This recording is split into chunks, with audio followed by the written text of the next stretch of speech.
Bluff City Media presents the Two Buck Sports Show with your hosts, Rusty Buckets and Uncle Buck. Now, let's get to the show.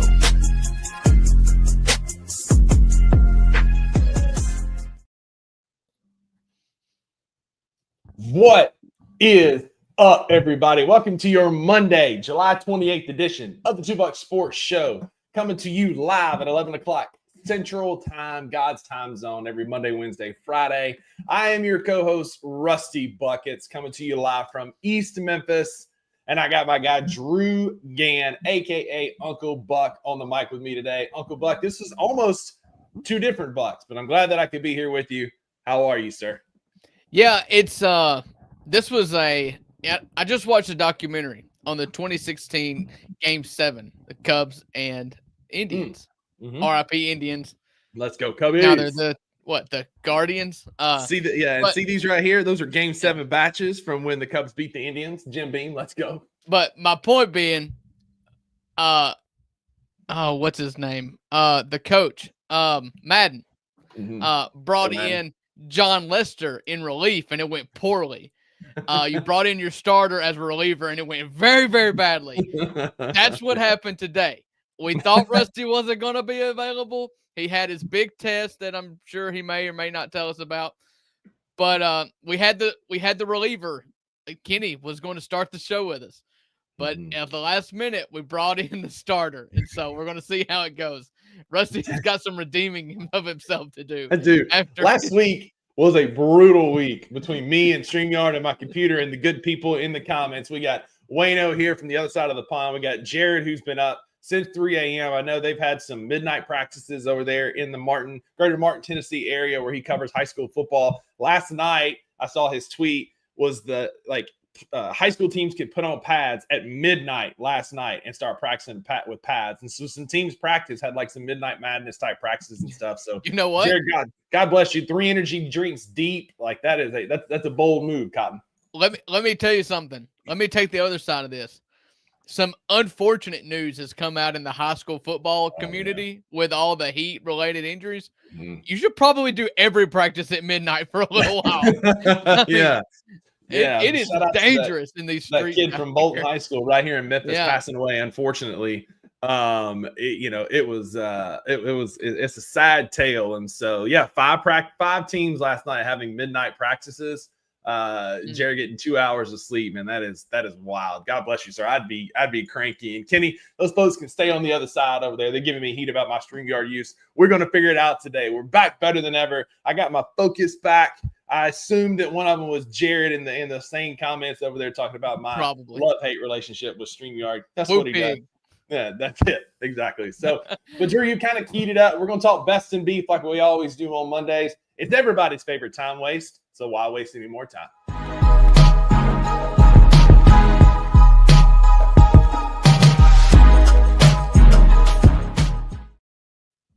That's right. It's Monday. It's the first segment of our first show of the week. That means it's our best and beef segment. This segment is the reason why we even started doing a podcast / sports show anyways. It was two best friends of over a decade who just wanted to catch up. And before we talked about sports on our calls, we always caught up with life. And so for the sake of brevity, we decided to just make it 2 bullet points. It is our best thing that happened to us over the weekend and our biggest beef of the weekend. And so, Rusty, I set them up. You knock them down. What's the best thing that happened to you this weekend, even if it's happened today? Yeah, so real quick, it is brought to you by Donald's Italian Beef, 509 Constitution Drive in Iuka, Mississippi. Go there, chocolate gravy and biscuits, tenderloin biscuits, lunchtime burger and slug burgers to go. Take them to the lake at Pickwick. Go see Jim and the gang, 7 to 3 Monday through Friday and 7-11 on Saturdays. Donald's Italian Beef in Iuka, Mississippi. Brought you my best of the week, which is I passed my real estate exam this morning. Let's go, dude. It's been 4 weeks of grinding and 5, 6, 7 hours sitting right here in this chair, looking at this computer, staring at it, studying, just like I'm over it. You know that my brain operates on like a cylinder and a half at best. Yeah. And it is taxed. It's a two-stroke engine that hadn't had the oil mixed in. Not a long time. And so, I mean, these are my first exam questions that count in over 12 years. Like, a little humble brag. Like I worked my tail off for this, and so we'll brag about it for a minute. But I passed. I got an 88 on the national and a 93 on the state. The test has a 54% first time pass rate. It's not easy. Some of those questions, like they're worded tricky on purpose to trip you up. And I mean, it takes some people 5, 6, 7 times to pass it. Unfortunately, there were 2 guys in my test taking it for different states that did not pass. And so, wish them well for sure. But to get that off my back, it just feels lighter already that I don't have to worry about that stupid test anymore. And I can start my next job. I've got a job in, unfortunately, King Meeks. I won't be selling you a house. I'll be doing commercial realty, focusing on healthcare practices. More details to come, but I'm super stoked about that. I'll be going to Denver next week to start my training, to get that process rolling. But big things ahead for Buckets after passing the real estate exam today. Lord Jesus, thank God I passed that thing. Yeah. Congrats. I'm happy for you. I'm going to miss the days where I could joke about you being unemployed. Yeah. Being a former doctor. I guess I can still use that one. Yeah. But you will be gainfully employed, I guess, pretty soon. So, RIP, that may be my biggest beef of the week, honestly. That I can no longer call you jobless. Okay. A leech to society. Congrats. I know you worked hard on it. It was evident. Every time I called Rusty, he was at least telling me he was studying for this exam. So you took it at 8:30 today, and you're like, I don't think I'll be able to make it by 11. It's a long test. The dude called me at 9:45? About 10:15. No, it was about 9:40. I called you at 9:40 and was just like, yeah, pass and done. And you were like, hey, can you be on the show? And I was like, well, I guess I can. Yeah. Like, okay, you talked about this hard test with an impossible pass rate. I think you've just been sandbagging. I think that's where I landed. I found this podcast called the Aha Real Estate Podcast, and every episode he had stories of people taking it 8 or 9 times and how hard this exam was, and how he was talking about how hard it was, and he's an instructor. And so, like, in my head, I'm thinking this is the hardest test ever. And I passed a national board exam for a PT license from after a 4-year or 3-year doctoral program. And so I'm like, my God, like, it's got to be worse than that. If 9 times to pass this thing. Let's just put this in perspective for a minute. You're basing this on podcasters. If they were good realtors making lots of money, maybe they wouldn't be podcasting. Fair. Just like the physical therapist doing sports. That's it. Those who can do and those who can't podcast or whatever they say. Yeah. All right. Best thing that happened to me this weekend. Listen, this weekend was just an absolute circus. It's a long story. I'll just simplify it and say, like, Saturday night there were 10 people in my house. 8 of them were children. Just wild. But my best of the week was I went and played golf with my old man on Saturday morning. He's been after me ever since he retired about wanting to play golf, and I always want to play golf. I'm just not able to play a lot of golf. So I got to play golf, and I just waxed him, man. I mean, I just killed him. He was throwing clubs on the second hole. It was a lot of fun. The competition wasn't good, but I did win. I remember, like, the first time I beat my dad in, like, horse or, like, home run derby in the backyard. Like, it's a monumental thing as a child. It's like I've made it. Like, playing, like, wiffle ball home run derby with my dad or beating him at horse. Like, you finally feel like you passed the mantle. And I remember vividly both times that I beat my dad at the home run derby, wiffle ball, and horse. He never played with me again. That's it. I went to pick up Braxton at church on Wednesday night, and they had lowered the rims, the basketball goal, to like 7 feet and 8 feet. And I was like, he was shooting, and the workers there were like, why are you not letting him make anything? And I'm like, there will be a day where he can, but it ain't today. I still got some juice in me. These are short rims. Yeah. I even threw balls and knocked his balls out of the air that looked like they were going in. Like, no, not going to do it. Play video games. Like, my nephews will learn like I did with Mario Kart. Like, oh, he's winning. Well, too bad. I got this red turtle shell that's coming your way because we don't coddle people around here. No participation. No, the red turtle shells are awful. So what goes up must come down, and my biggest beef of the week is kind of still a best. Shout out to my guy, friend of the show, Ryan Gordon, invited me to play in a wiffle ball tournament yesterday. at the Memphis May Brewing Company here in Memphis. It was awesome. It was 10,000 degrees. Yes. Drew, I probably sweated out 10 gallons. Like it Swat. was so freaking hot. It was in that swat. Yeah, swat. In that little ravine next to Memphis May, there's just no real breeze down there, but it was a fun venue. Like I'll post some pictures on my Twitter here in a little while, but it's like a cool, like we were hitting towards the building and it's got this really cool brick backdrop. So it's, just really pretty down in that ravine. We had a great time. We won the first game like 48-24, just like pummeled this team. And then we lost the second game that we played, and then we got put out. It was a double elimination tournament. Our team name, we were trying to come up with a team name. We couldn't come up with them. I pushed for several office-themed ones, the Slum Dunder Mifflinaires, the Knights of the Night, all these things. None of them landed, but we tried. And so our team name ended up being No LOL because the founder of the tournament reached out to our coach and was like, hey, do y'all have a team name yet? He said, no, LOL. I'll get you one. And when he didn't, we were No LOL. But anyway, kind of funny. It is. But my beef of that is I woke up this morning and I am sore in places I haven't been sore in a long time. When you're swinging a little light plastic bat at a little light plastic ball and you're pitching that little light plastic ball all day, like my shoulders, my traps, my rotators, my hips, man, I told Maggie last night, I was like, I need you on standby because there's about a 91% chance that after this exam of sitting there for an hour and a half, I'm not going to be able to get up from being sore from wiffle ball. So I may need you to come with a forklift and get me out of that chair. But my beef is I am sore as a rising today from playing wiffle ball all day. Listen, we're old because that was going to be my beef as well. Is that like softball's one thing, you're going to get, what you say, 10 hacks in a day, maybe a game. Yeah, maybe. Golf, we played 9 holes. And I mean, we're not shooting par here. I think on a par 35, I think I had a 46 or 47.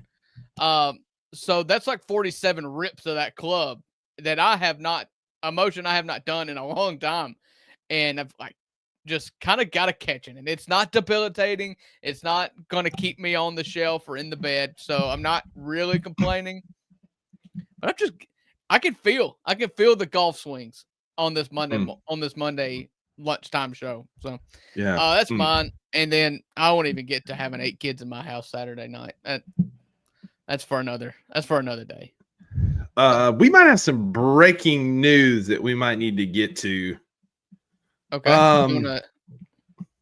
We do the commercial. We come back. Let me get a little data on this because there might be some breaking news we get to talk about here. So real quick, I do want to talk to you about Ounce of Hope, ounceofhope.com. Code Bluff City gets you 15% off of all of your orders for refreshments. Again, I highly recommend the seltzers, the gummies. Really appreciate what they've done for me, helping me with studying and focus and to relax. Super, super excited about the event we have coming up with them. August 16th, just a couple of weeks away, 1 p.m. called Chokin' and Token. Y'all come hang out at Midtown Krav Maga and Jiu-Jitsu as we watch people get folded like a cheap suit. I will not be one of them. So if you're coming out to watch me compete, too bad. I will be there for the token part, not the choking part. But y'all come hang out with us August 16th, 1 p.m., Midtown Krav Maga and Jiu-Jitsu. It's going to be a great time. And in the meantime, use that QR code. Go to ounceofhope.com. Code Bluff City gets you 15% off your first order.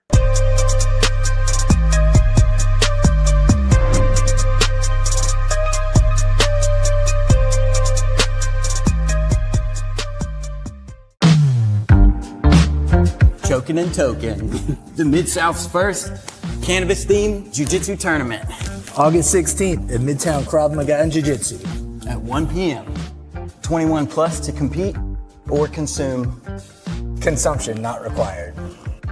Ounce of Hope is licensed by the state of Tennessee. This is all 100% legal hemp products. Everything's good to go. We'll have gi divisions. No gi divisions. Madison bracket, guaranteeing 4 matches per division, plus an absolute winner.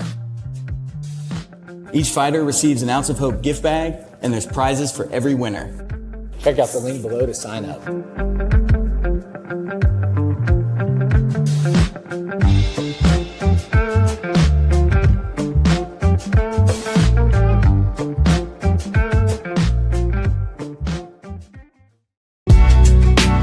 In the heart of the Highland Strip for 27 years, Trilogy Tattoo has helped tell stories for Memphians for generations. Located at 530 South Highland, Richie and his team are waiting to help you tell yours. From tattoos to piercings, your body art should be as unique as you are. Voted a Memphis Flyer top 3 tattoo shop in the city of Memphis since day one. Your story will be safe here at Trilogy Tattoo. Open 7 days a week, Monday through Saturday, 11 to 11, and 3 to 11 on Sundays. They have convenient times waiting on you. Let Trilogy Tattoo help you tell your story.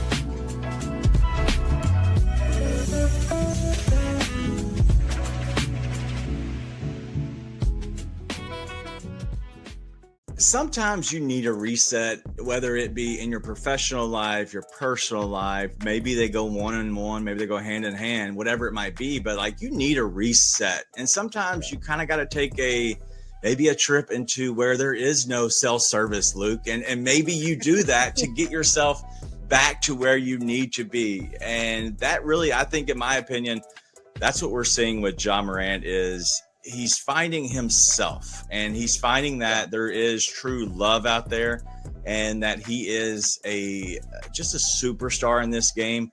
And honestly, what that does, that allows you to kind of be yourself because you kind of find yourself. And that's really where it comes down to. I think Ja is growing up, and I think he's realizing who he really is out there in the streets. Tune in to The Daily Grind with your host, Luke Hatmaker, every Monday through Friday at 7:30 a.m. live on the Bluff City Media YouTube channel.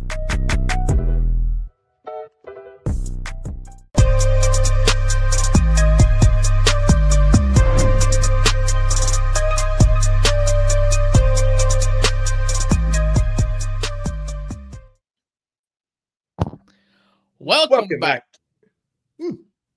He joined us this time. He unmuted himself. Yeah. It's a double welcome. Coming back. I did. To the Two Bucks Sports Show. Yeah.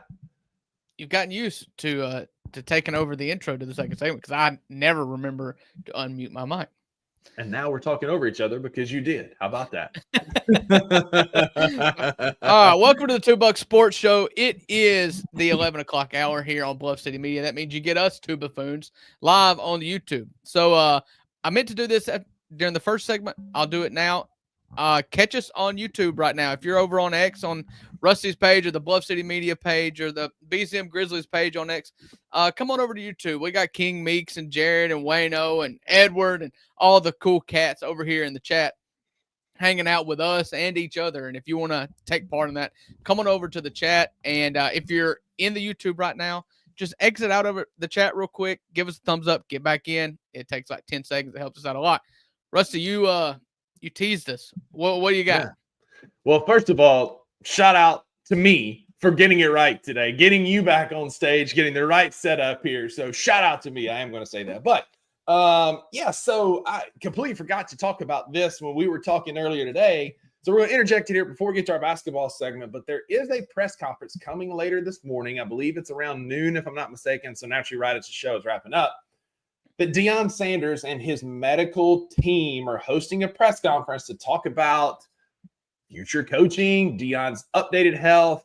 The rumors are swirling that he might be stepping away from coaching for a little while due to health concerns. We know he's had a lot of blood clot issues and a lot of issues with his feet and legs.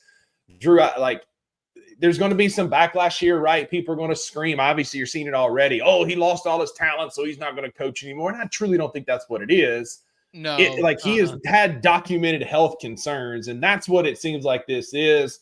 Hopefully I'm wrong. I hope Prime coaches for a long time and he's healthy, but all the rumors are that he's going to be taking a break from coaching to deal with health concerns, which T's and P's from the Two Bucks Sports family to Coach Prime.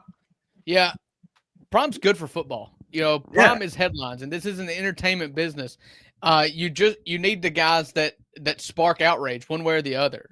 You know, I like that in my sports, coaches and players. I love guys that really move the needle. I don't love it out of my sports announcers, looking at you, Stephen A. Smith, but I do like it out of the athletes that I watch. I like to be able, we're in a content business now too, and he just makes things entertaining. And this is not an escape hatch. He's not hitting the ejection seat now that Shedeur Sanders is a Cleveland Brown.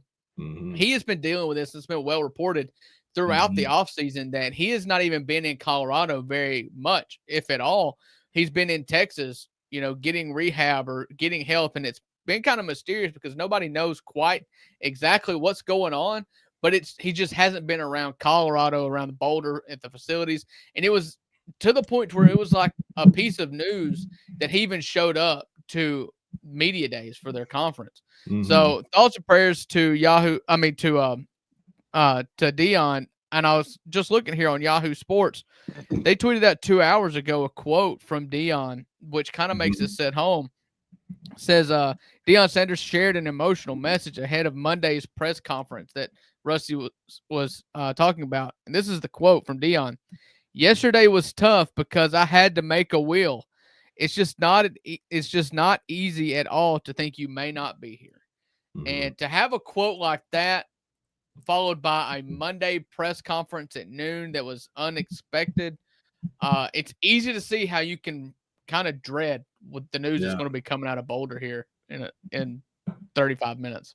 Personally, I love watching Coach Prime and his teams. I like the swagger they have. I know it rubbed a lot of people the wrong way, but I like if you can back it up and almost winning the Alamo Bowl, maybe not necessarily backing it up, but I like teams with swagger, and the teams embodied who Coach Prime is. And he played with a lot of swagger. He recruited and he coached with a lot of swagger at Jackson State and Colorado, and really took that team from 0-12 to respectable college football seasons. Not necessarily winning big games, but they won games, right? You go from winless to that. It was a really solid football team the end of last year, like above average football team when, a lot of times you just wanted to make jokes at the fact that he brought his son over and his son's friend over, and it was just this whole thing. I like disruptors. He disrupted college football. He came in at the perfect time when this transfer portal came in, and coaches, especially with the celebrity that he has, can make a name based on solely his own celebrity. And huge shout out. Celebrity. Yeah. Huge shout out to Colorado for taking the chance, because they're a program that historically has been good, but has been quiet and dormant since really the early 90s in the Cordell Stewart days, back in the Rashawn Salam days in the early 90s. And so shout out to Colorado for taking a massive swing on Coach Prime, landing in, which is going to bring you, like you said, the celebrity attention that comes with the Deion Sanders. Like, they had celebrities that were going to Colorado games that would have never gone to a game in Boulder otherwise. They got games televised that they would have never had televised otherwise. If nothing else, Colorado has rehabbed their program in all that influx of cash from ticket sales and, jersey sales and all the things that come with a circus. And I don't usually that's a negative word, but the circus in this case, that is Coach Prime, and all the things, the sideshows that go with it is what I'm referencing, are able to rehab their team facilities and their stadium and their school and their athletic and educational departments. That's now going to make Colorado a destination for coaches to go to, because you have facilities that are on par with a lot of other big schools. So again, major shout out to Colorado for taking a chance on that celebrity that you were just talking about, Drew. Yeah, I hope that that's not the news. I truly do, because Prime is an excellent just spark plug for the sport. He's good for the sport. I hope he's good. I hate it for Colorado fans if it's bad news, because I just don't know where you go from here, because Prime was, I said he used his celebrity. That's about all he had. He got the money. He was the show. He was the attraction, and everybody bought in. I'd be a little bit nervous to be the guy that has to follow Prime and try to do this a more traditional way. Agreed. In other football news, this is just objectively hilarious to me. Cordarrelle Patterson, former Tennessee Vol, punt return specialist for the Falcons, the Bears, the Vikings. Who am I mentioning, Drew? All these other teams, right? Just I think he's played for about 24 of the 32 just an elite punt returner, kickoff returner, just a very specialist red zone threat. Announced today, breaking news on his official Twitter account. The Pittsburgh Steelers released old, washed-up Cordarrelle Patterson on his day off. So shout out to Cordarrelle Patterson. We're seeing some humor in it. And, of course, the first comment is the gift from Friday. How the hell you get fired on your day off? Love that. When I think of Cordarrelle Patterson, it brings me back to, like, Ole Miss Rebel, almost great, Brandon Bolden. two guys that somehow, inexplicably, have like 15-year careers just because they play special teams well. Like that's it. And you forget they're in the league, and then all of a sudden, like Patterson fields a punt or Bolden gets a goal line carry, and you're like, oh. Yeah. The ultimate touchdown vulture that makes fantasy football players irate is Brandon Bolden. Fantasy football players hate Brandon Bolden more than anybody in the world because you're like, why is it not player X, running back X? You know, like they had LeGarrette Blount with him in New England for the longest time, and Blount would literally get him to the goal line. He's an absolute workhorse of a running back. And then Bolden would have like 3 carries for 1 yard and 3 touchdowns. And somebody would get in the doghouse, and it's like, all right, Brandon Bolden, take off. So he would take him 4 attempts to get it in the goal, to get in the end zone, but he would get it, and they would make sure he would get it because they used him as a punishment. It's like that. Brandon Bolden, whatever he gets, it's because you're an idiot. That's how Bill Belichick worked. His contract expectations and thresholds for touchdowns because they were punishing whoever the other running, Damian Harris or LeGarrette Blount or whoever the running back was that was in the doghouse. Bolden got your touchdowns. But on to official Grizzly news, Drew. Ja Morant is on a world tour with Nike, capitalizing on all the positive and negative attention that he's received over the last year. You know, from the Pigeons comments being in the official launch with the Pigeons there for the official launch video for this tour. From you got Ronald Acuna doing the headphones, the tossing the grenade and covering the ear celebration. Like Ja is on a rebranding tour, and I'm sure you've seen the videos, Drew. They are going wild for him in China and Japan right now. Truly a worldwide sensation from Dalzell, South Carolina, all the way across to the Far East on the other side of the globe. Ja Morant has some reach, despite what your favorite social media personality likes to say about him. Drew, it's been fun to see the reception he's getting overseas so far. Oh, he's an absolute phenom. It's like when the Beatles came to the U.S., the mob that they saw when they got off the airport. And he is, first off, the Eastern China, Japan, all of those countries love basketball to a degree that Americans don't even love basketball. I mean, they are the absolute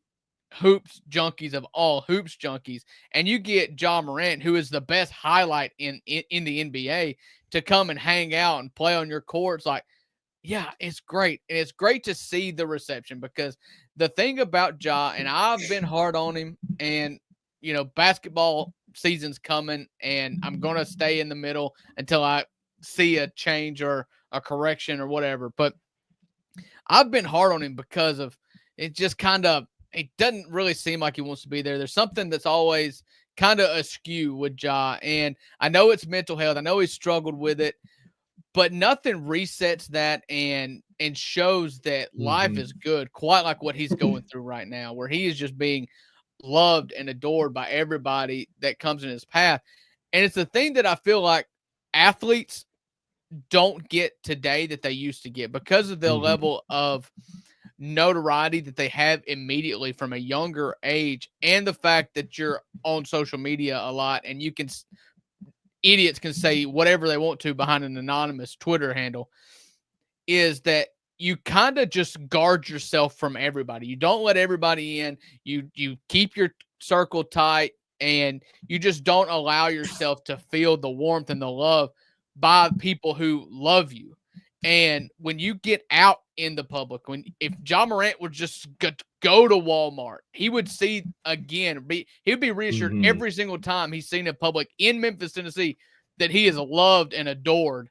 Yeah. And just like he's seeing in China right now. And so I love it coming into a season to where this is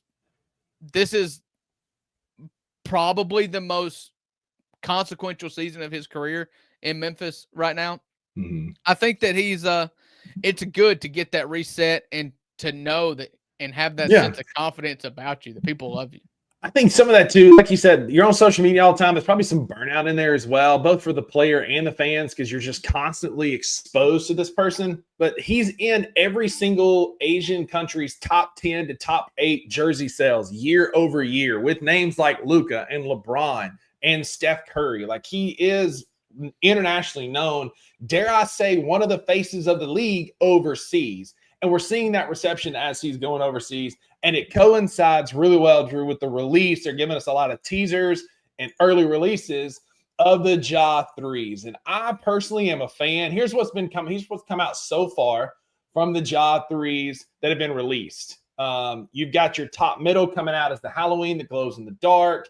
The middle one, the gray, and the one to the left, the graffiti editions are already available. The top left was worn in the WNBA All-Star game. Drew, you and I kind of talked about this before. Go ahead. Top left is the one that he made into cleats for Ronald Acuna.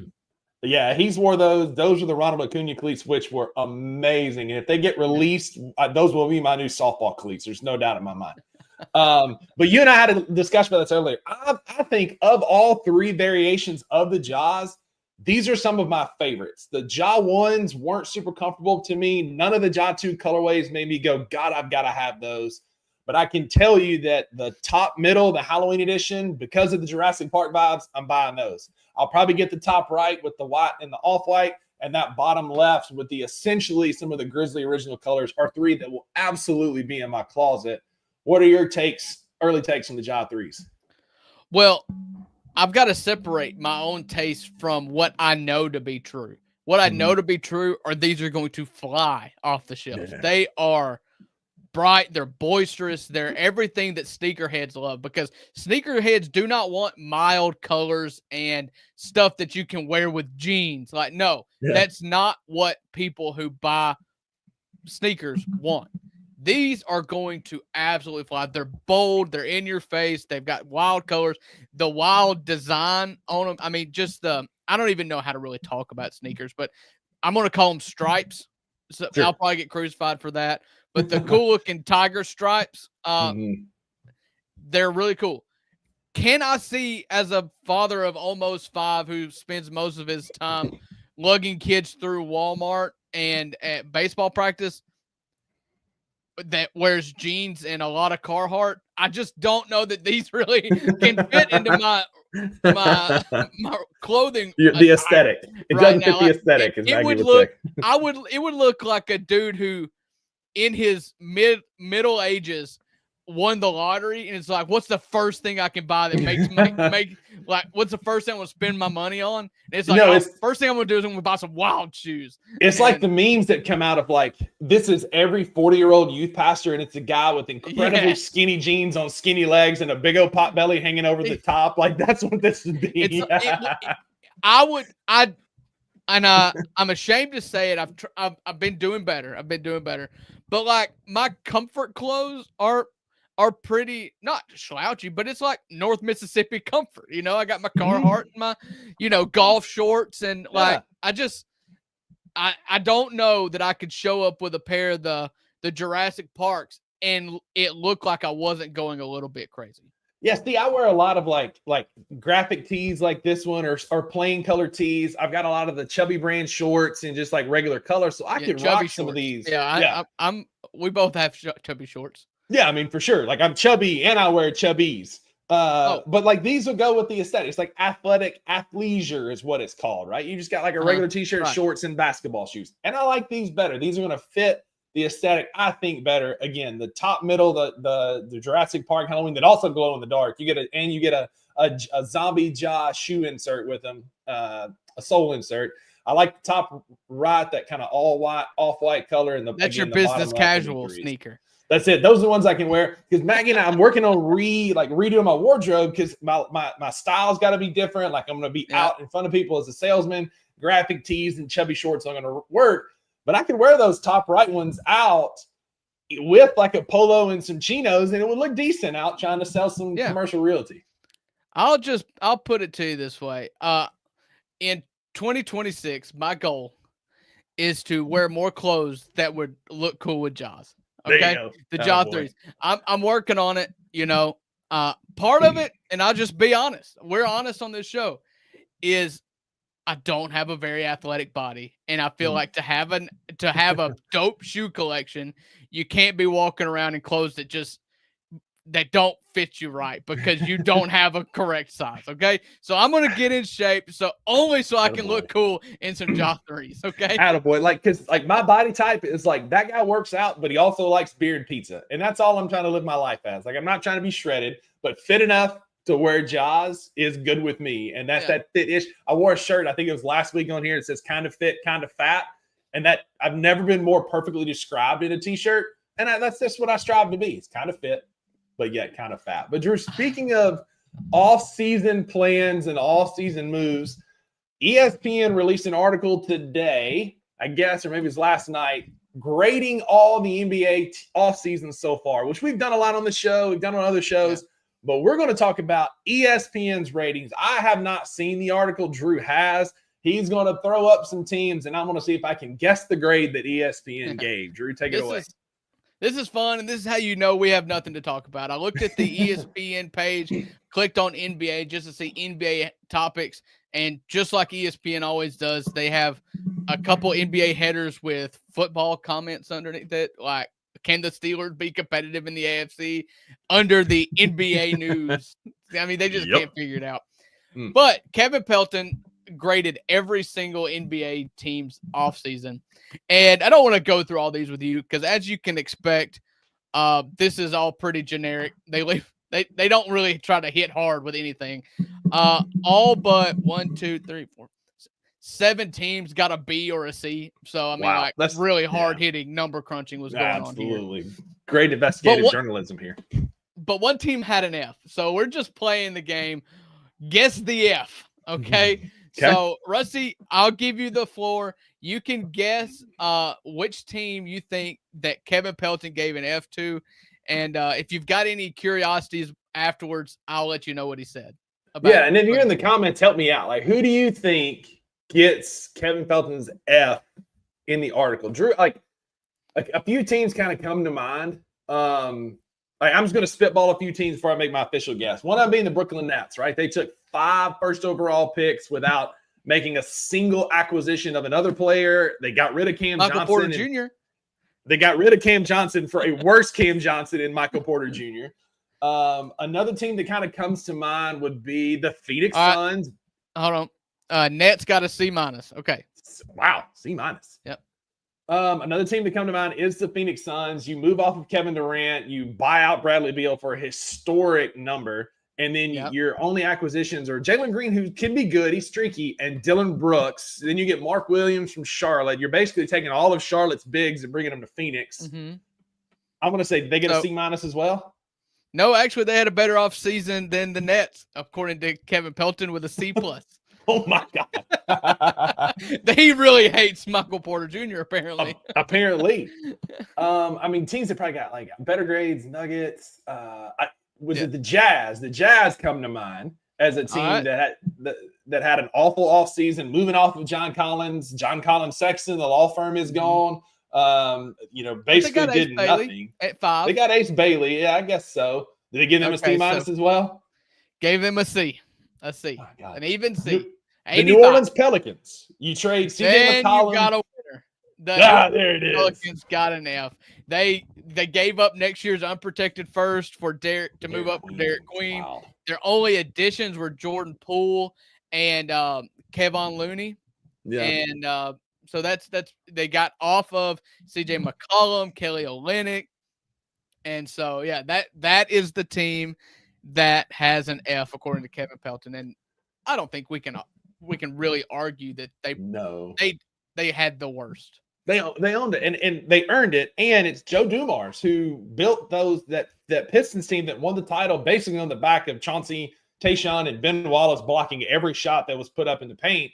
But in his first offseason as the Pelicans GM, I think it's a big swing and a miss. I mean, Derek Queen might be the second coming of Kevin Garnett or something.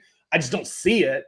And the fact that you gave up an unprotected pick in next year's draft that is very top heavy in a draft that this year is much deeper than what next year's is going to be is a bit of a head scratcher, especially when you consider you also brought in Jordan Poole and Kevon Looney, who both are very inconsistent former Golden State Warriors who just don't don't think they fit anywhere.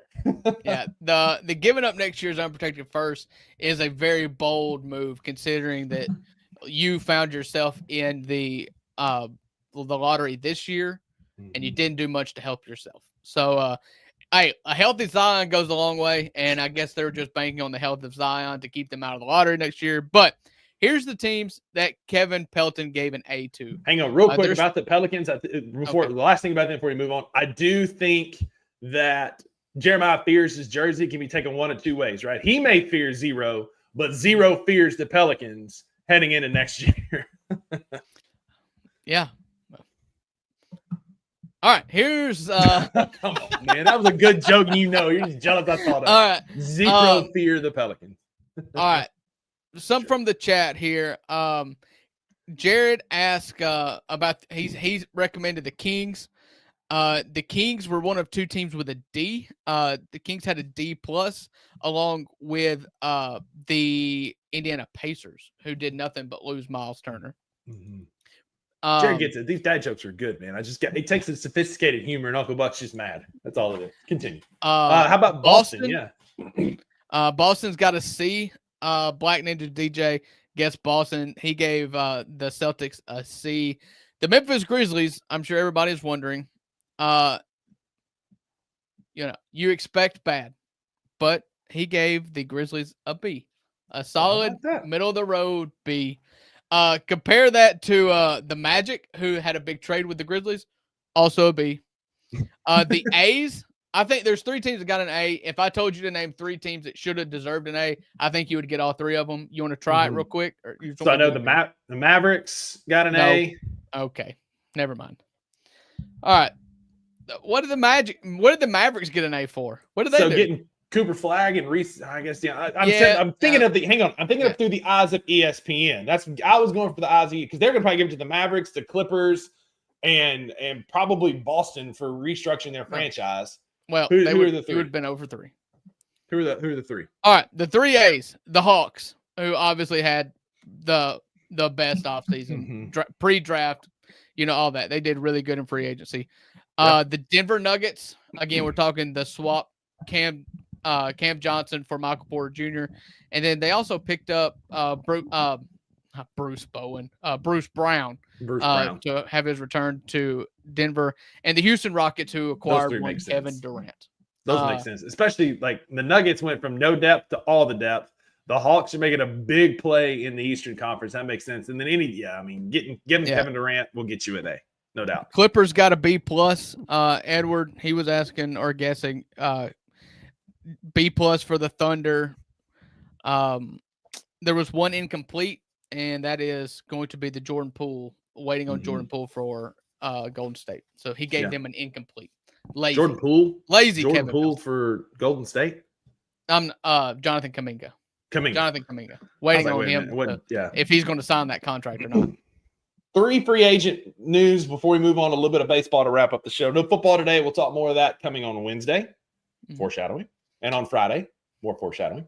But the two things, a couple other names that are coming up. It looks like the Chicago Bulls are expected to release Vucci if a trade can't be finalized. They're going to buy him out and let him hit the free agent market.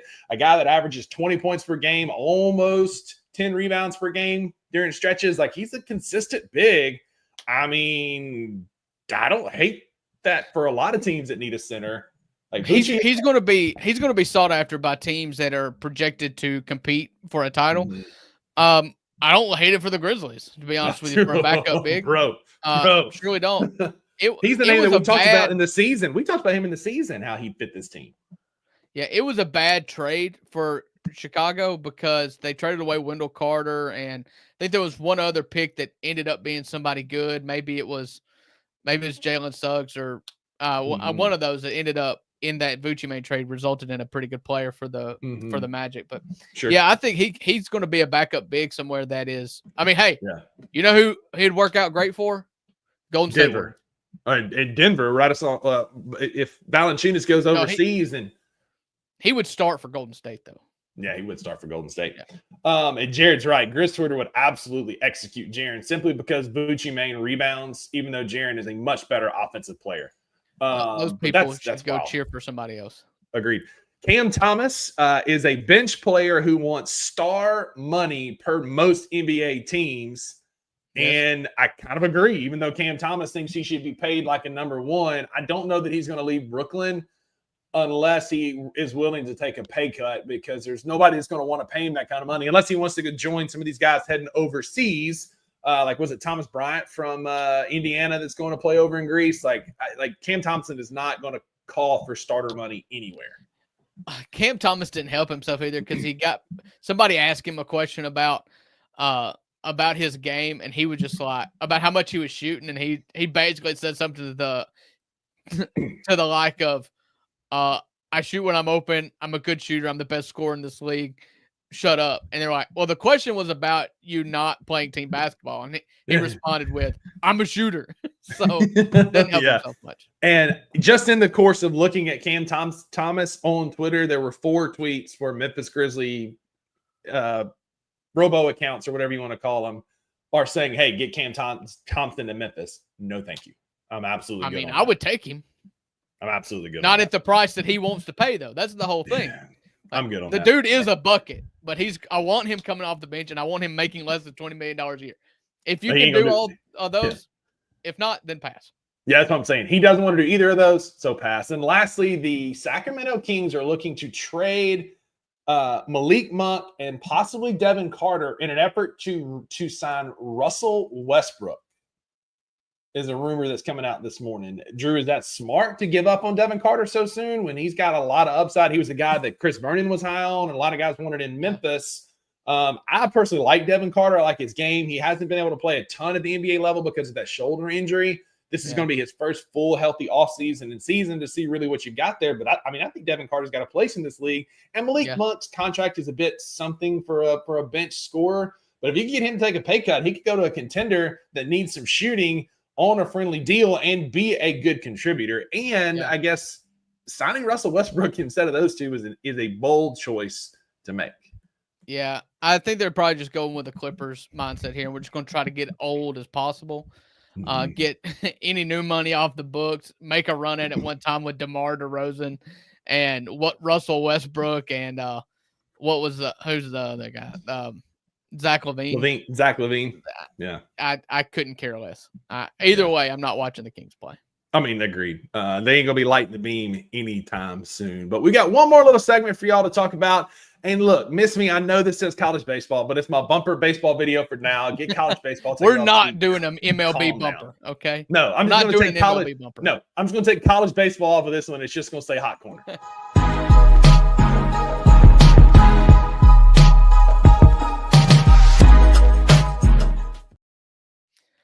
So some interesting news.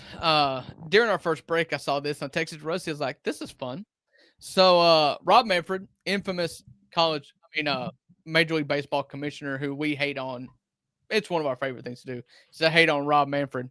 Well, he does a tour, I guess, of all 30 teams, goes to a home game for all 30 teams throughout the course of a season and kind of sits down with, I guess, the players that matter. Okay. Just to talk about stuff. Well, he goes to Philadelphia, Pennsylvania, goes into the dugout or clubhouse and was greeted to Bryce Harper. Now, backstory of this is Major League Baseball does not have a salary cap. Any team can spend as much as you want or as little as you want. That's how you end up with the disparity between the Florida Marlins and the New York Yankees. Pay scale, players, wins, everything could not be more different. Yep. So lots of owners and stuff, obviously, who's trying to make their margins greater. Of note, the CBA expires after the 2027 season. So in the year 27, 2 years from now, the current CBA expires. So he is obviously going around, and a hot topic is implementing a salary cap in Major League Baseball.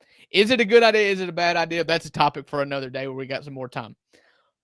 But when Rob Manfred walks into the clubhouse at Nationals Park, not at Nationals Park, at the Phillies organization, and Bryce Harper sees him, he proceeds to say, if you're wanting to talk about salary cap, GTFO, and they get into a cursing, screaming match with each other in the clubhouse, in which everybody just looked around, and Nick Castellanos says, That's just Bryce Harper doing what he's done since he was 15 years old. That's He it. just cusses out the commissioner of the league over the thought of implementing a salary cap in Major League Baseball, and it just moves on to the next spark, I guess.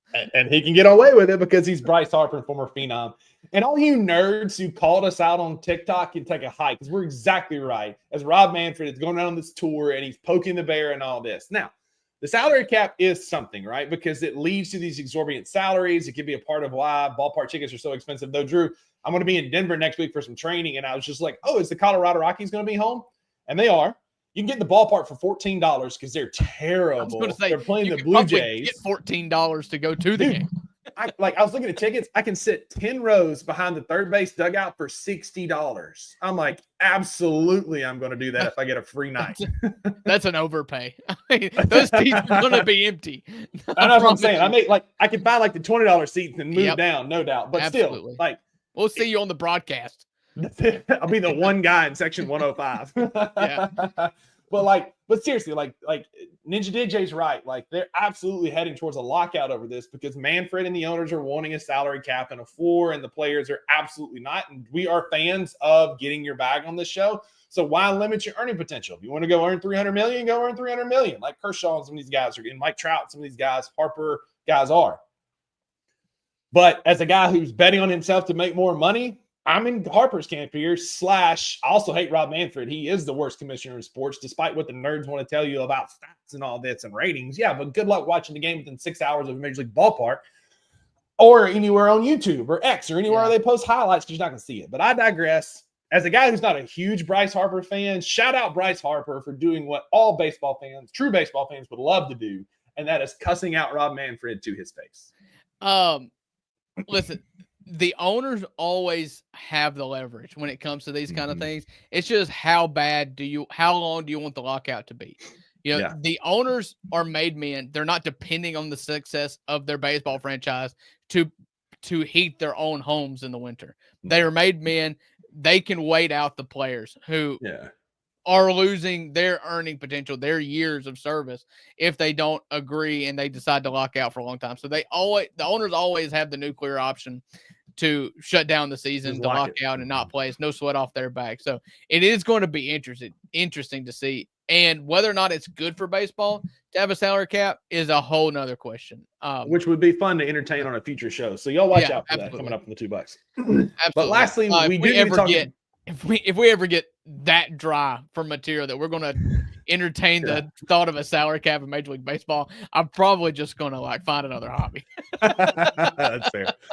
But we do need to talk about the Major League Baseball, or the Baseball Hall of Fame class of 2025, Drew. A couple of true baseball, just great stories. One being Ichiro Suzuki, which I would love to know who the one voter. He got 99.7% of the vote in his first year. Who is the one voter who did not vote in fan favorite Ichiro? Though I did watch Ichiro playing a game in Seattle in which he went 1 for 3. They lost to the Tigers 2-1. Pudge was still playing catcher for the Tigers at the time, but he got to the plate. It's been a while. This is 2006, 6, and he got up to the plate.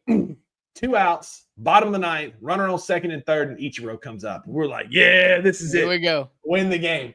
And on the second pitch, he gets a little dribbler to the pitcher to end the game. And I'm like, come on, man. Yeah, but there was Ichiro, no climax there. I know. But Ichiro is the first Japanese-born player inducted in the National Baseball Hall of Fame, alongside Yankees and Tigers great CC Sabathia, Billy Wagner, Dick Allen, and Dave Parker were your 2025 class of Baseball Hall of Fame inductees, Drew. Yeah.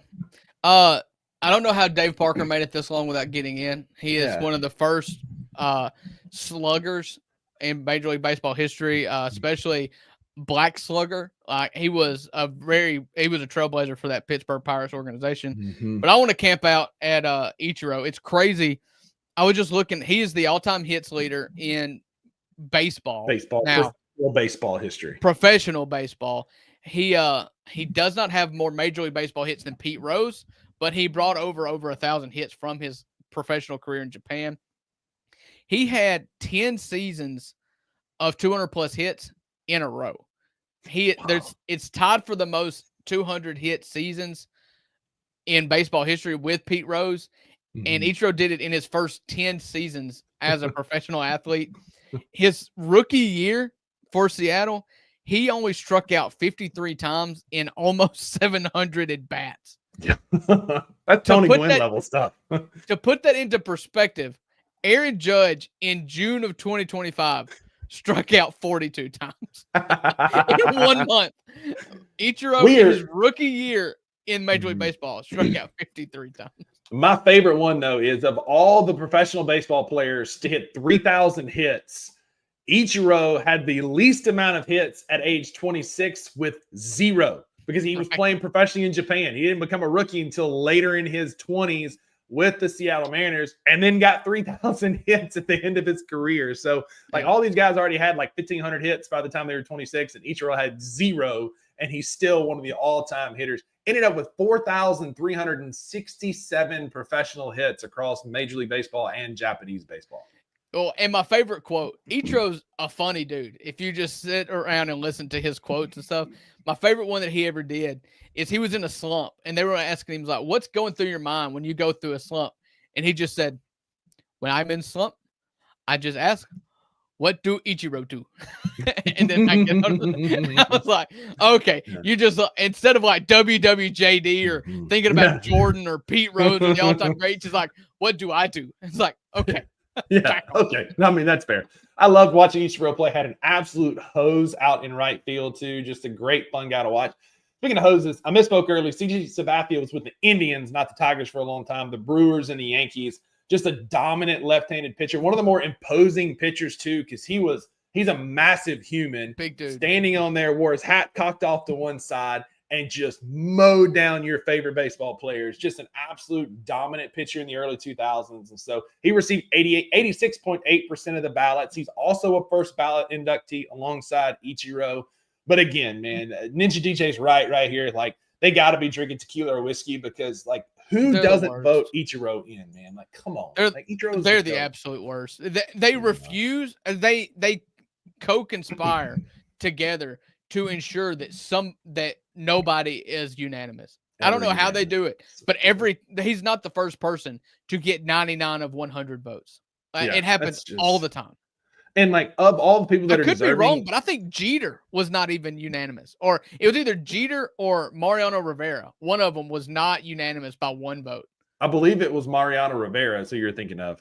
So stupid. The baseball writers, they hold on to their traditions, and for some reason, one of the greatest baseball pastimes is not being a unanimous selection into the Hall of Fame. Like, I don't get it. When there are obvious Roberto Clemente, Willie Mays Hayes, Jackie Robinson, there's so many obvious candidates that could have been unanimous, and I don't know that there's ever really been one. Derek Jeter and Mariano Rivera could be a couple other ones.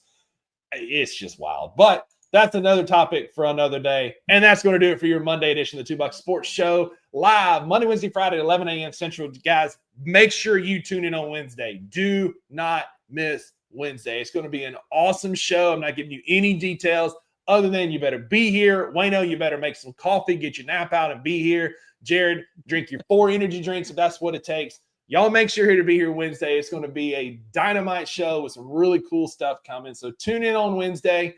In the meantime, go be a friend to somebody who needs a friend. Yeah. We'll be able to reach out and touch each other. Can we say that? Spoiler alert. But yeah, we can say that. We'll actually it'll be one of only like. We're not going to, but we could. We could. It'd be only like maybe the third. If you don't count the Little Debbie's episode, it'll only be like the second or third episode where we have been shoulder to shoulder for a show. And super excited about that. But in the meantime, go be a friend to somebody who needs a friend. And you can't hold us liable because there are no refunds for what you heard today. That's right. Because with the $2 Sports Show, you always get what you pay for. And we'll see you on Wednesday. Thank you for tuning into this episode of the $2 Sports Show. If you enjoyed this episode, subscribe to Bluff City Media's YouTube page, like this video, and leave a comment. We will see you back here in a few days.